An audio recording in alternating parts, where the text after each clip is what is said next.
అందరికీ నమస్కారం. నా పేరు Pachipenta Chinnaswamy, Congress party PCC delegate member. ఈరోజు అరకువేలి నియోజకవర్గం, అరకువేలి మండలం పెదలపూడి పంచాయతీ సి కాలనీ వద్ద మహాత్మా గాంధీ జాతీయ గ్రామీణ ఉపాధి హామీ పథకాన్ని ఎన్డీఏ గవర్నమెంట్ బీజేపీ ప్రభుత్వము మహాత్మా గాంధీ గారి పేరు తొలగించడాన్ని నిరసిస్తూ ఈరోజు నిరసన కార్యక్రమం చేపట్టడం జరుగుతుంది.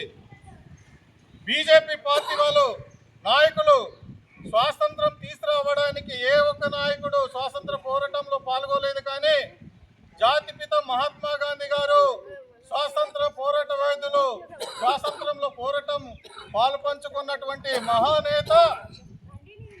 2005వ సంవత్సరంలో కాంగ్రెస్ ప్రభుత్వము మహాత్మా గాంధీ జాతీయ గ్రామీణ ఉపాధి హామీ చట్టాన్ని మహాత్మా గాంధీ గారి పేరుతో నేటికి ఈ 20 సంవత్సరం కొనసాగుతున్నప్పటికీ గత నెల పార్లమెంట్లో మహాత్మా గాంధీ పేరు తొలగించడం దేశానికే, దేశ ప్రజలకే చాలా అవమానకరమని ఈరోజు మేము అరకు నియోజక కాంగ్రెస్ పార్టీ తరఫున మేము ఖండిస్తున్నాం.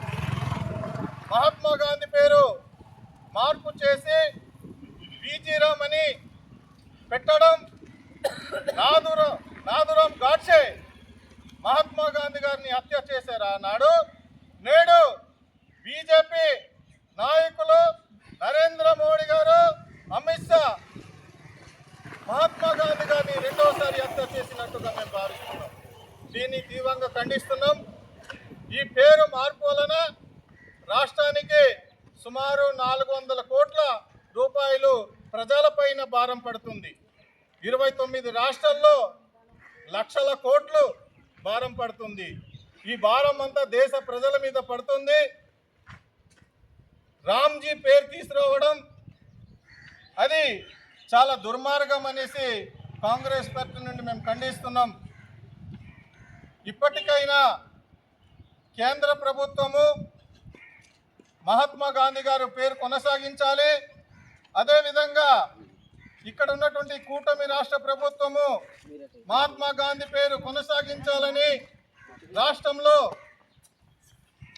అసెంబ్లీలో తీర్మానం చేయాలనేది ఈరోజు కాంగ్రెస్ పార్టీ నుండి రాష్ట్రంలో ఉన్న తెలుగుదేశం, జనసేన, బీజేపీ, వైసీపీ ఎంపీలకు, ఎమ్మెల్యేలకు కాంగ్రెస్ పార్టీ నుండి మేము డిమాండ్ చేస్తున్నాం. మహాత్మా గాంధీ, జాతిపిత మహాత్మా గాంధీ పేరుని తొలగించారు. దీని వలన గిరిజనులకు పెద్ద ముప్పు పొంచి ఉంది. గిరిజన హక్కులు చట్టాలు 1/70 చట్టం కానీ, పీసే చట్టం కానీ తొలగించడానికి కూడా వెనకాడారు బీజేపీ వాళ్ళు. బీజేపీ ప్రభుత్వము జతకట్టు కుమ్మక్కై తెలుగుదేశం, జనసేన, వైసీపీ, బీజేపీ కుమ్మక్కై గిరిజనులకు ద్రోహం చేస్తుంది, మోసం చేస్తుంది.